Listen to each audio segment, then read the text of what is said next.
সন্তানেরা সুখে শান্তিতে জায়গায় জায়গায় সেটেল, মা বৃদ্ধাশ্রমে কবুতরের টঙ্গের মতো বিছানায় শুয়া কান্দে। তোমার মতো সন্তানের ব্যবহারে মার চোখে যদি একটা ফোঁটা পানি বেরিয়ে আসে, মনে রাখো তোমার সকল ইবাদত বরবাদ হইয়া যাইব।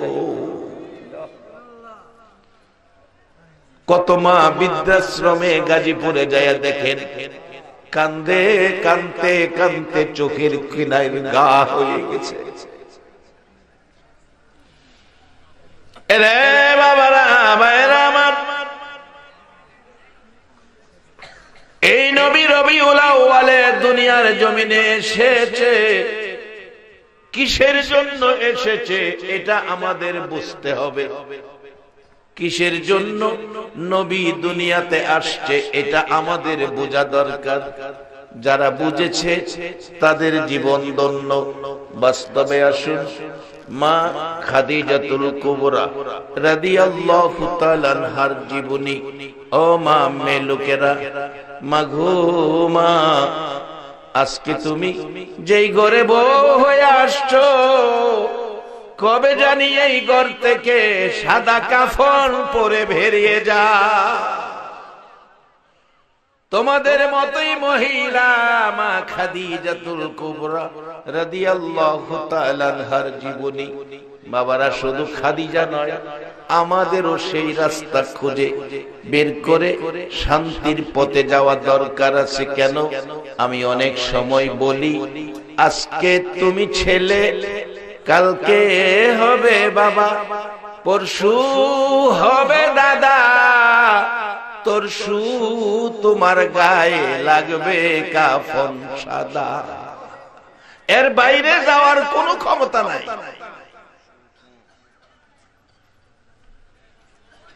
মা খাদিজা নবী চিনেছে, জীবন ধন্য হয়েছে। মা খাদিজা নবী চিনেছে, জীবন ধন্য হয়েছে। বাবারা, আখিরি নবীর উম্মতের সুন্নি মুসলমানদের জীবন সার্থক হবে তখন আমাদের আচার আচরণ দেখে, আমাদের ব্যবহার দেখে, আমাদের কথাবার্তা শুনে, আমাদের আমল আখলাক দেখে একজন মুসলমান নামাজি হয়ে গেছে, একজন বিধর্মী কালিমা পড়ে মুসলমান হয়ে গেছে, তাহলে হবে আমাদের জীবন সার্থক। আমাদের আচার আচরণে তারা বুঝো এরা সুন্নি মুসলমান। একজন বিধর্মী কালিমা পড়ে মুসলমান হয়েছে আচরণ দেখে, তাহলে আমাদের জীবন সার্থক। এই শিক্ষা রাসূল দিয়েছে। কিভাবে? বাস্তবে আসে। মসজিদে নববীতে আমার নবী সাহাবীদের উপস্থিতিতে একজন ইহুদি প্যান্ডেলের ভিতরে, যেমন আপনারা বসা, ইহুদি মসজিদের নববীর ভিতরে বসা। হেই তোর জানে না একরকম কাপড় পরা, হেই যে ইহুদি। নবীজি আলোচনা করতেছেন, ইহুদি মসজিদের নববীর ভিতরে সকলের সামনে বৈশা প্রস্রাব করতে শুরু করছে। আচ্ছা, এই মাহফিলে যদি কেউ হগলতের সামনে প্রস্রাব করে, এটা কি মাইন্না নিবেন? প্রস্রাব করতে শুরু করছে। সাহাবীরা নবীজির দিকে খালি তাকাইতেছে, হুকুম দিলে হের হাড্ডি আর গোশত একসাথে রাখতে না। বারবার নবীজির দিকে তাকাই, নবীজি বলছে না, তার কাজ শেষ করতে দাও। আমরা তো হেই নবীর উম্মতই, হেই নবীর আগমনেই তো মিলাদুন নবী। আসেন, আমি আসতেছি গুরি থেকে। অবশেষে প্রস্রাব শেষ করছে। বললেন নবীজি, ইহুদি তুমি এ কি করলা? এটা তো পবিত্র স্থান, এখানে প্রস্রাব করে দিলা, কাজটা কি ভালো করলা? একটু একজন সাহাবীকে বললেন, এক বালতি পানি নিয়ে আসো, এটা ধুয়ে মুছে পরিষ্কার করে দাও। ধুয়ে মুছে পরিষ্কার করে পবিত্র করে দাও। পবিত্র করে দিলেন। ওই ইহুদি দাঁড়ায় বলছেন, ইয়া রাসূলুল্লাহ, এই কি রহমতের নবীর আদর্শ? এই কি রহমতের নবীর ব্যবহার? নবী গো, আপনার উম্মতের ব্যবহার কি এই হবে? রাসূল বলেন, এই যদি না হতো তোমার হাড্ডি থাকতো, এতক্ষণে তোমার হাড্ডি গোশত আলাদা করে রাখতে। আপনার এই আদর্শে কি আপনার উম্মতেরা আদর্শিত হবে? রাসূল বলেন হ্যাঁ। তাহলে নবী আর দেরি নয়, এখন আমাকে কালিমা পড়ায়া মুসলমান বানায়া দেয়। যতদিন মুসলমান এই আদর্শে না আসতে পারবে ততদিন মুসলমানদের শান্তির আশা করতে পারি না। আসেন সহজে কম সময়ে মূল কথাই যাচ্ছে।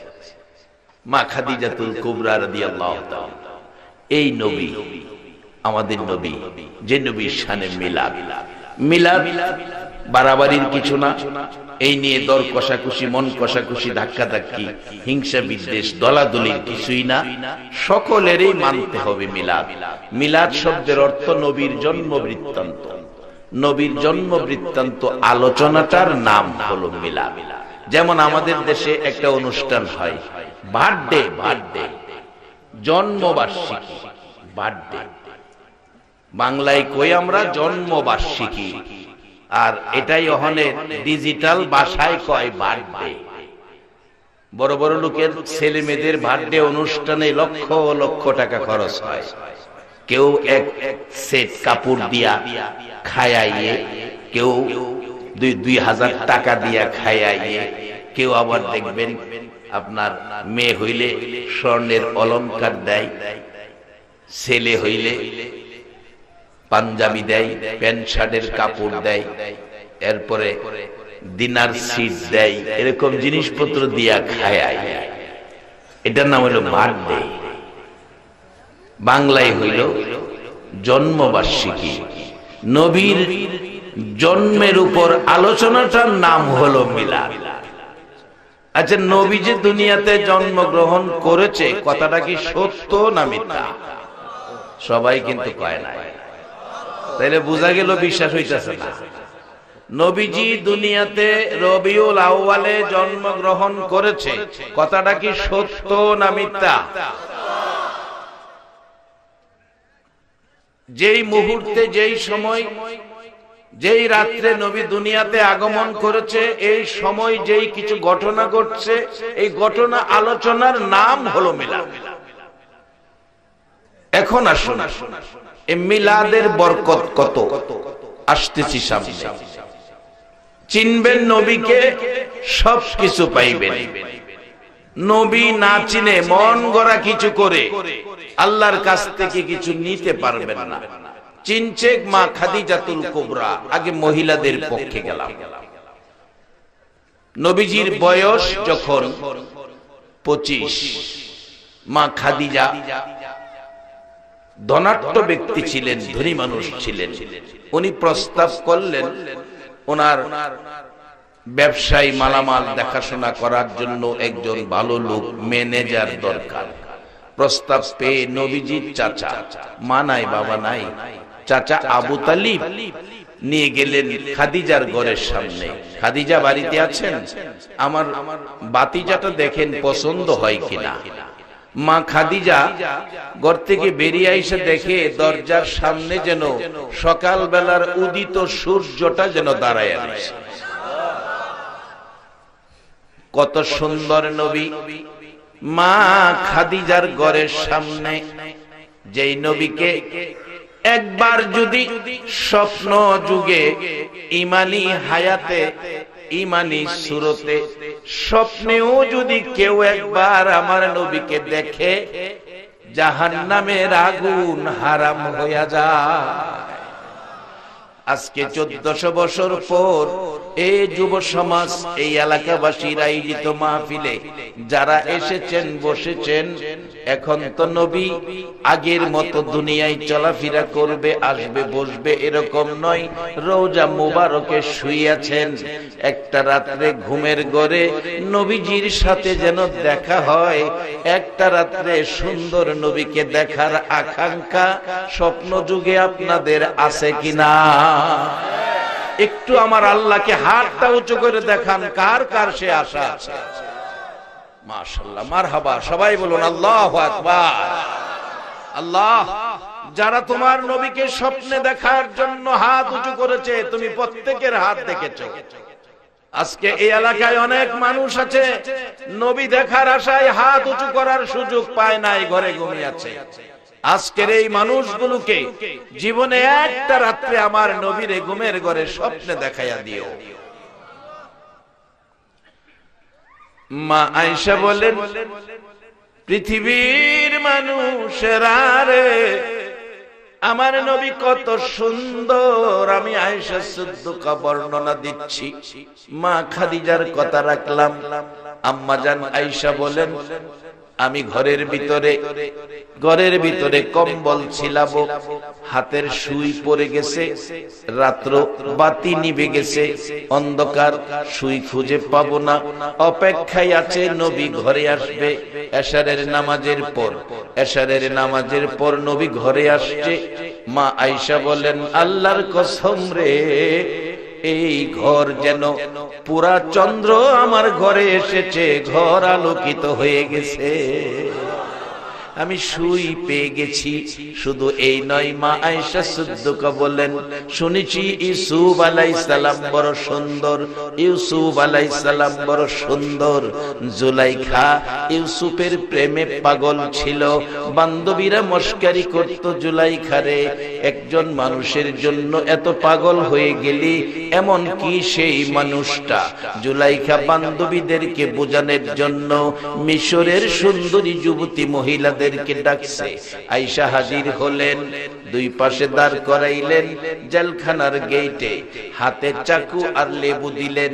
ইউসুফ আলাইহিস সালামকে জেলখানার থেকে বাহির করে গেটে দাঁড় করাইলেন, বললেন, এই তো সেই ইউসুফ, আমি যার প্রেমে পাগল, তোমরা লেবুটা কাটো। প্রত্যেকে লেবু কাটছে, ইউসুফের দিকে তাকাইয়া এত সুন্দর ডাকতেছে বান্ধবীরা, এরে জুলাইখা, কি দেখাইলি? এটা কি মানুষ নাকি জান্নাতি ফেরেশতা? জুলাইখা বলছে, এটাই সেই ইউসুফ, আমি যার প্রেমে পাগল। এবার তোমরা লেবু কাটো। লেবু কাটতে শুরু করেছে, কেউ আঙ্গুল কেটে ফেলেছে, খবর নাই, কেউ হাত কাটতেছে, খবর নাই। ইউসুফ আলাইহিস সালামকে ভিতরে নিয়ে গেলে জুলাইখা বলছে, তোমরা কে কে লেবু কাটছো দাও। হাতের দিকে তাকিয়ে দেখে রক্ত পড়তেছে, লেবু কাটা হয় নাই, হাত কেটেছে, লেবু কাটা হয় নাই, হাত কেটে রক্ত পড়তেছে। আম্মা জান আয়েশা বলেন, পৃথিবীর মানুষেরা রে, আমার নবী এত সুন্দর। মিশরের সুন্দরী যুবতীরা ইউসুফ নবীর সুন্দর দেখে হাত কেটেছে, আঙ্গুল কেটেছে, খবর পায় নাই। তারা যদি আমার নবীর সুন্দর দেখতো রে, শুধু আঙ্গুল আর হাত নয়, তারা কলিজা কাইটা ফালাইতো, খবর পাইতো না। এই সুন্দর নবী মা খাদিজাতুল কুবরা রাদিয়াল্লাহু তাআলা আনহা বলেন, আমার ঘরের দরজায়, এরে বাবারা ভাইরা, কে আজকের মাহফিলে বসে আছো? আপনার আমার মতো উম্মতের নাজাতের জন্য মদিনার ঘটনা। 3 দিন পর্যন্ত নবী ঘুম নাই, গোসল নাই, খাবার নাই, আরাম নাই, বিছানা নাই, একটানা 3 দিন 3 রাত সেজদায় পড়ে আমার নবী উম্মতি উম্মতি বলে কাঁদছে। আরে দয়ালো নবী, প্রেমের ছবি আর আসবে না জগতে, আমার দয়ালো নবী, প্রেমের ছবি আর আসবে না। হাসর দিনে উম্মত বিনে, হাসর দিনে উম্মত বিনে, যাবে না নবীজি বেহেশতে। দয়ালো নবী, প্রেমের ছবি আর আসবে না তে, আমার দয়ালো নবী, প্রেমের ছবি আর আসবে না। হাসর দিনে উম্মত বিনে হাসর দিনে, উম্মত বিনে যাবে না নবীজি বেহেশতে। দয়াল নবী প্রেমের ছবি আর আসবে না জগতে। আমার দয়াল নবী প্রেমের ছবি আর আসবে না। এরে বাবারা ভাইয়েরা, মা খাদিজা বলেন, দরজার কাছে আইসা দেখি সকাল বেলার উদিত সূর্যটা যেন আমার দরজার সামনে। ডেকে ডেকে বলছে, মা খাদিজা আসুন বাবা নবী চিনি। যারা চিনে তারাই কিনে। মক্কায় নবীর জন্ম, মক্কায় আবু জাহেল, মক্কায় আবু বকর। আবু বকর নবী চিনেছে, আবু জাহেল নবী চিনে নাই। এবার বলুন, আবু জাহেলের দাম আর আবু বকরের দাম এক দাম হবে কিনা? বসেন। জীবনে কত রাত বিশ্বকাপের ক্রিকেট খেলা দেখে পার করে দিয়েছেন, জীবনে কত রাত বিশ্বকাপের ফুটবল খেলা দেখে পার করে দিয়েছেন। বলুন, এর মধ্যে কি একটা নেকি পাওয়ার আশা ছিল? আর আজকে যারা কোরআন সুন্নাহর পক্ষের মেহমান, রাসূল বলেছে এক মজলিসে 60 বছর ইবাদতের চেয়ে বেশি নেকি পেয়ে গেছে। এখন যেই রাসূলের কথা এত সুন্দর, এই রাসূলকে চিনা, রাসূলকে মানা, রাসূলের পক্ষে থাকা, বলুন দরকার আছে কিনা? এটা আমার ওয়াজ না তো, এটা আমার আল্লাহ নিজেই তো ওয়াজ করেছেন, ওমাইয়ুতির রাসূলা ফাকাদ আতা আল্লাহ। তোমরা আমার এই রাসূলের কথাগুলি মানো।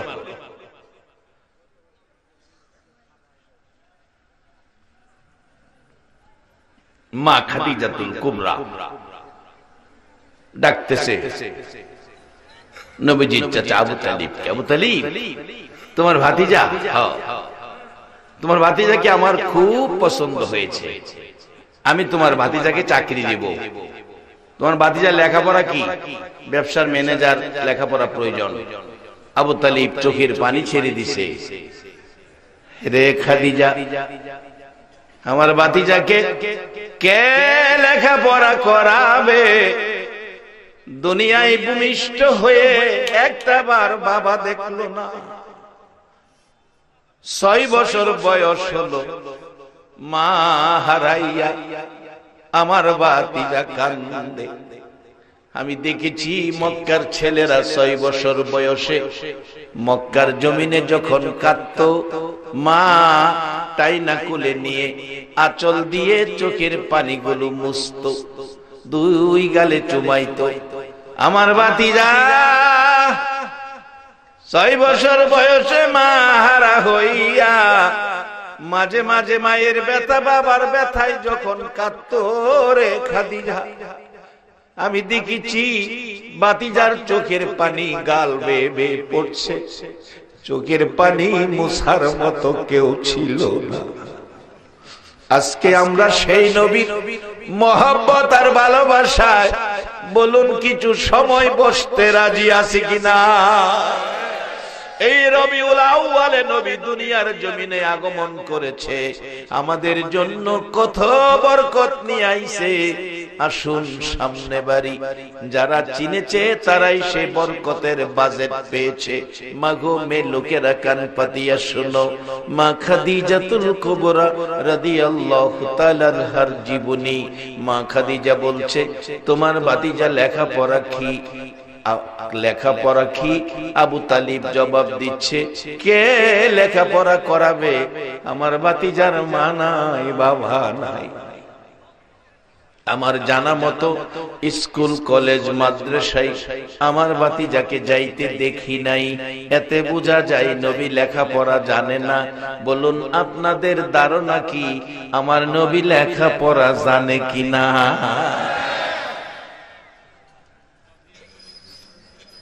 কেমনে জানে? আইতাছি সামনে, খালি মুহে কইলে তো হইতো না।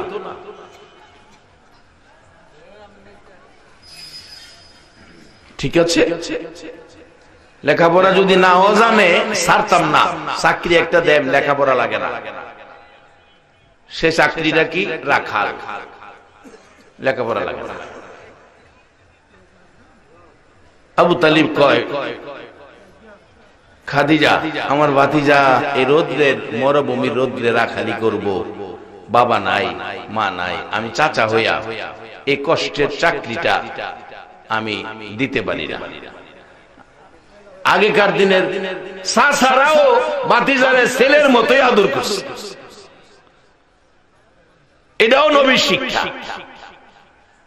আর অনেক দিনের চাচারা বাবা না থাকলে কেমনে সম্পত্তি দি কিনা হেরা এনতে বাইর করে দিব, খালি এই তালে করে।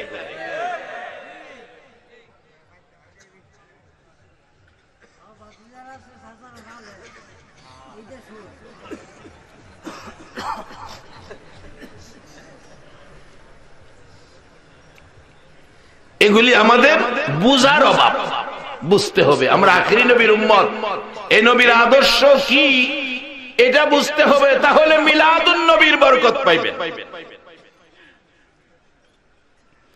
কিন্তু চাচার দায়িত্ব ভাতিজাকে দেখে রাখা, ভাতিজার দায়িত্ব বাবা নাই চাচাকেই বাবার সম্মান দেওয়া।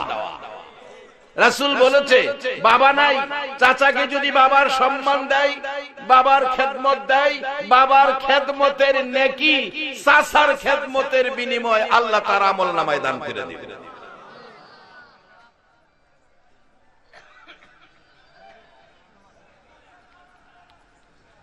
আসেন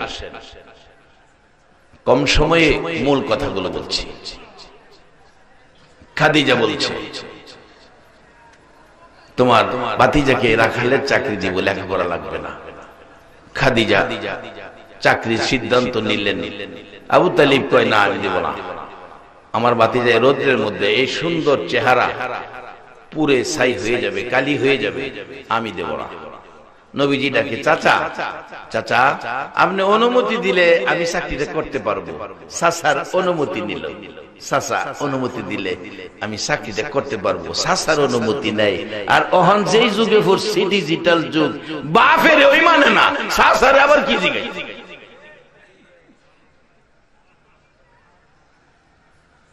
বাপে একটা কথার জায়গায় দুইটা কথা কইলে তিনটা দমক মারে, তুমি কি বুঝো, তুমি কি বুঝো।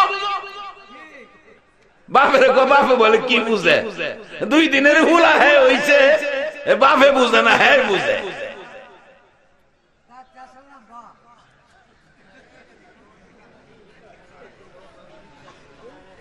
বাজান যে যত বুঝে এই বুঝে, বাপের উপরে দা যাওয়া কি ঠিক হবে?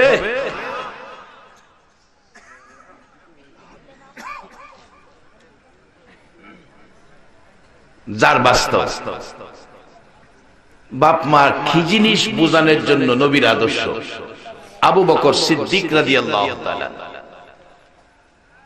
মুসলমান হয় নাই, নবীর সাথে উঠা বসা ছিলেন, এখনো মুসলমান হয় নাই। বয়সে নবীজির চেয়ে একটু বড় আবু বকর সিদ্দিক, ব্যবহার ভালো, নম্র ভদ্র, ভালো চরিত্রের ছিলেন, নবীজির সাথে চলাফেরা। একদিন রাতে নবীজির সাথে কথা বলতে বলতে ডাকতেছি, ইয়া রাসূলুল্লাহ আপনাকে এত ভালো লাগে, আপনার কথা এত সুন্দর, নবী গো ও নবী। নবী আর আমি দেরি করতে রাজি না, আজকে আমারে কালিমা পড়ায়া মুসলমান বানায়া দেন।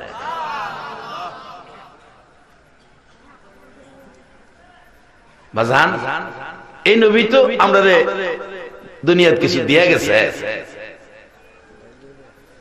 যার বাস্তব নবীর দেওয়া বরকত। ফেনী ফেনী ফেনী পাহাড়ি এলাকা, এক হিন্দু ভদ্রলোকের ছেলে, খুব বড় লোক বাবা, গাছ গাছটার হেকিম ডাক্তার। ফেনী বড় মসজিদের পাশে তার দোকান ছিল, সে দোকানদারি করে। দেখে জুমার দিন মসজিদের ইমাম একজন রিকশাওয়ালার ছেলে, আলেম, সেই আলেম হইছে, এখন ইমামতির দায়িত্ব পাইছে। কিন্তু জুমার দিন বড় বড় জ্ঞানী গুণী পয়সাওয়ালা ধনী ডাক্তার শিক্ষিত। এমনকি একদিন জুমার নামাজের সময় এক মন্ত্রীর গাড়ি লাগছে, মন্ত্রীর মুসলমান গাড়ির থেকে নাইমা তার পিছে নামাজ পড়ছে। নামাজ পড়ার পর ওই হিন্দু ছেলেটা দেখছে, হিন্দু শিক্ষিত ছেলে, হ্যাঁ দেখছে যে মুসলমান এত সুন্দর সিস্টেম, এভাবে আইসা নামাজ পড়লো। মন্ত্রী একটা গরিবের ছেলে আলেম তার পিছনে, সে দেখে তার বিবেকে এটা চিন্তায় গেল। অবশেষে সে আস্তে আস্তে চিন্তা করতে করতে একদিন ভৈরব আসলেন। রমজান মাস আসরের পরে আসলেন, আয়েশা বললেন, হুজুর আমি মুসলমান হব, আমি হিন্দু যুবক মুসলমান হব। আমি বললাম ঠিক আছে, ইফতারির পরে কালিমা পড়ে মুসলমান হও। ইফতারির পরে কালিমা পড়ে মুসলমান হলো।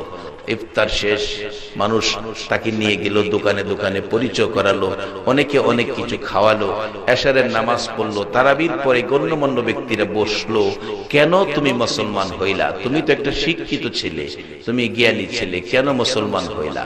এই ছেলেটা, যুবকটা বলল, মুসলমান হইলাম দুইটা কারণে। একটা কারণ হলো আমি দেখলাম ইসলাম ধর্মে বিধান কত সুন্দর। একটা গরিবের ছেলে ইমাম, তাকেই ইমাম মাইনা সকলে তার পিছে নামাজ পড়লো, মন্ত্রী সহ নামাজ পড়ছে। আর আমাদের ধর্মের মধ্যে ঠাকুরের ছেলে ঠাকুর, অন্য কেউ হতে পারবে না। ঠাকুরের ছেলে ঠাকুর হবে, অন্য কেউ হতে পারবে না। এই একটা কারণ। দুইটা কারণ হলো আমাদের ঠাকুর মহাশয়রা, আপনাদের আলেম ওলামারা কোরআন হাদিস পড়ে বাংলাতে বোঝায়, আমাদের সংস্কৃতি ভাষায় কিতাব তেলাওয়াত করে বাংলাতে বোঝায়। কি বোঝায়?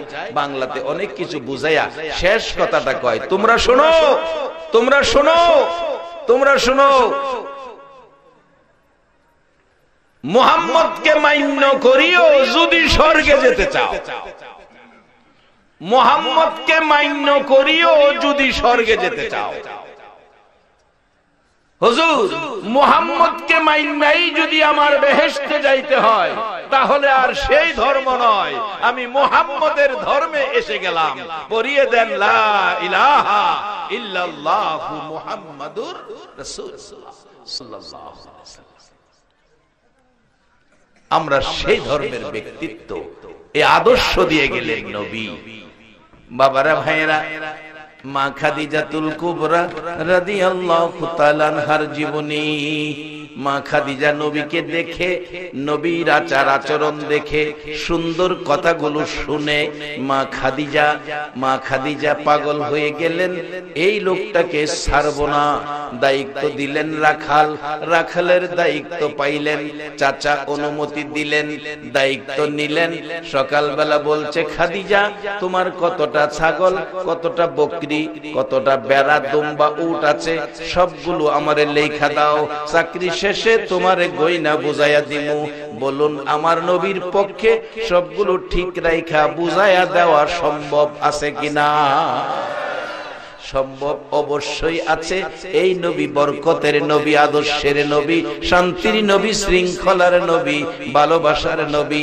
আমার নবী সকালবেলা গনে নিয়ে গেলেন, এবার মরুভূমিতে ঘাস পানি খাওয়াবেন। ঘাস পানি সারাদিন খাওয়াইলেন। মা খাদিজা বলেন, দেখি এই লোকটা কেমন কেমন লাগে।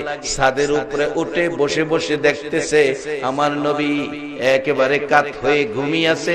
মরুভূমির পাহাড়ের পাথরে মাথা দিয়ে বেড়া বকরি দুম্বা খাইতেছে, চারদিক ভাগ ভাল্লুক ঘুরতেছে। কিন্তু আমার নবীর রাখালিয়াতের আওতায় যত বেড়া বকরি দুম্বা আছে, একটা বেড়া বকরি দুম্বার গায়ে বাঘ ভাল্লুক হাত লাগায় না।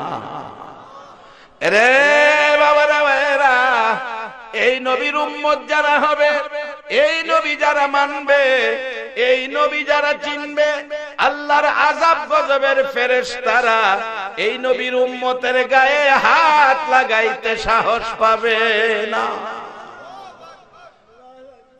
আমরা সেই নবীর উম্মত, যেই নবীর একজন উম্মতের দাম ফেরেশতার চাইতেও বেশি।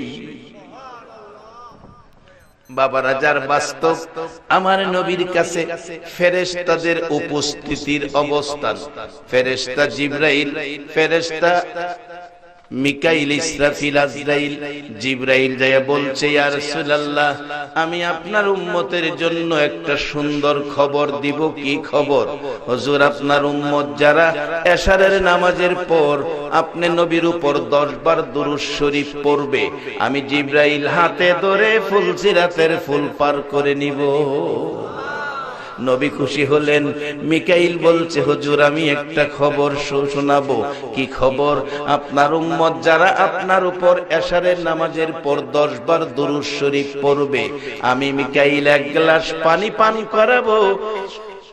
এই পানি পান করানোর পর 50,000 বছর হাসরের মাটি পিপাসা হবে না।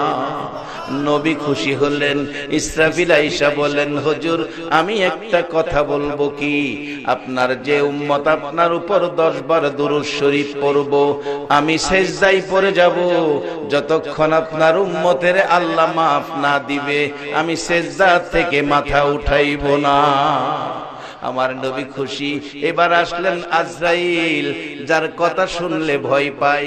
যে আজরাইল এত বিকট চেহারা, রুহু নেওয়ার জন্য যখন ঘরে ঢুকে গো, দেখবেন কোন ব্যক্তি মৃত্যুর সময় প্রস্রাব পায়খানা কইরা দেয়। কেউ কেউ দেখবেন আবুল তাবুল কয়, প্রস্রাব পায়খানা করে দেয়, চোখ উল্টাইয়া দেয়, পাগলের মতো আবুল তাবুল বলতে থাকে। ওই আজরাইলের চেহারা দেখার সময় এবার আজরাইল এসে ডাকে, হুজুর, আমি একটা কথা আপনার উম্মতের জন্য শোনাবো। আমার নবী আশ্চর্য হয়ে গেছেন। আজরাইল কি কথা জানি শোনাবে? আজরাইল রে, এমন কথা শোনাবি আমি যেন খুশি হই। আজরাইল বলছে, ইয়া রাসূলুল্লাহ, আমি তো মার কুল থেকে সন্তান কেড়ে নেই। মার কলিজা ফাইটা, মা কান্দে, কলিজা ফাটা কান্না সন্তানের মায়ায়। হুজুর, মার কুল থেকে বাচ্চা নিয়ে যাই, বাচ্চা রাখি, মাকে নিয়ে যাই, বাচ্চা এতিম হয়ে দুনিয়ায় পড়ে থাকে। এই কাজ হলো আমার। হুজুর, এত কঠিন আযাব, ব্যথা, দুঃখ, কষ্ট দিয়ে রূহ বের করি। জীবন্ত একটা বকরি যদি টানাইয়া ওই বকরির চামড়াগুলো জীবন্ত অবস্থায় টাইনা চামড়া খুললে যা কষ্ট পাবে, এর চেয়ে কোটি কোটি গুণ কষ্ট দেই যখন তার রুহুটা বের করি। প্রথমত তার রগগুলো ধরে সবগুলো রগ টাইনা ছিঁড়ে ফেলি। কোথাও থাকার সুযোগ পায় না, চিপা চিপা রুহুটা বের করি। যখন মুর্দার গোসল দেয়, দেখবেন প্রত্যেক দেশেই বড়ি পাতার গরম পানি দিয়া গোসল দেয়। বড়ি পাতার গরম পানি কেন দেওয়া হয়? কিতাব লেখে বড়ি পাতা দিলে গরম পানিটা একটু মুসরিম আরামদায়ক হয়, শান্তিদায়ক হয়। ব্যথা দুঃখ কষ্ট এই অবস্থায় শরীরের যেই জায়গায় থাকে, এই গরম পানি দিলে আরাম পাওয়া যায়। মুর্দারকে গরম পানির গোসল যখন দিতে থাকে, মেয়ে হোক পুরুষ হোক, ডাকতে থাকে, তোমরা কারা গো, আমার জীবনের শেষ গোসল দাও। অনুরোধ করি, গরম পানি বাড়াইয়া দাও। ব্যথা পাই, কষ্ট পাই, গরম পানি বাড়াইয়া দাও, আরাম পাই। রে বন্ধুরা, আজরাইল আমারে রূহ বের করতে যাইয়া এমন কঠিন আক্রমণ করেছে, আমার হাড্ডির সাথে গোশত রাখে না, হাড্ডির সাথে গোশত রাখে নাই। তোমরা গরম পানি বাড়াইয়া দাও। এই সময় তো শুনে না। মানুষ যদি শুনতো এই গোসল দেওয়ার সময় মুর্দারের কান্না, নিজের খানা দানা ছাইরা দিত। মৃত্যুর চিন্তায় মানুষ কাঁদতে থাকতো। একবার বলুন আল্লাহু আকবার। বাবারা, আর আধা ঘন্টা সময় যাবে কিনা বলুন? মোহব্বতে আরো কয়েকবার জিকির দুরূদ শরীফ পড়ুন। আল্লাহুম্মা সাল্লি সাইয়্যিদিনা মাওলানা মুহাম্মদ ওয়া আলা আলি সাইয়্যিদিনা মাওলানা মুহাম্মদ। আল্লাহুম্মা সাল্লি सैयदना मौलाना मुहम्मद वाला आले सैयदना मौलाना ओगो नबी শুনেন আপনি আমরা সবাই গুনাহগার রোজ হাসরে আমাদেরকে করে নিয়েন আপনি পার আল্লাহুম্মা সাল্লি সাইয়্যিদিনা মাওলানা মুহাম্মদ ওয়া আলা আলি সাইয়্যিদিনা মাওলানা বলগল উলা বিকামালিহি কশফত দুজা বিজামালিহি হসনত জামিউ খিসালিহি সাল্লু আলাইহি বলগল উলা বিকামালিহি हसनत जमीओ खिसालिही सल्लु अलैहि। अरे बाबा रे भाईरा সে আজরাইল আমার নবীর সামনে উম্মতের দরদি নবী এতিমের মতো আজরাইলের দিকে তাকিয়ে আছে। আজরাইল কি খবর জানি শোনাবে রে। আমার নবীর সামনে আজরাইল ডাকে, ইয়া রাসূলুল্লাহ, আল্লাহর নবী গো, আমি আজরাইল এসেছি আপনাকে খুশি করার জন্য। কি খুশি করবে রে আজরাইল? হুজুর, আপনার উম্মত যারা হবে গো, আপনারে যারা চিনবে, আপনার আদর্শ যারা রাখবে, আপনার কথা যারা মানবে, আপনাকে যারা ভালোবাসবে, আপনার মহব্বতে যারা দৈনিক এশারের নামাজের পর 10 বার দুরূদ শরীফ পড়বে, আমি আপনার উম্মতের রূহু এত সুন্দর করে বের করব।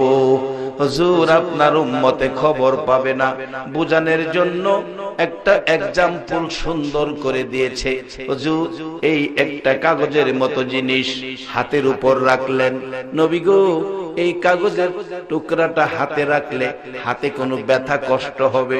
আমার নবী বলেন না, এটা তো হালকা জিনিস। হুজুর, আমি আজরাইল কথা দিলাম গো, এর চেয়ে আরো হালকা ভাবে আপনার উম্মতের গায়ে হাত লাগাবো।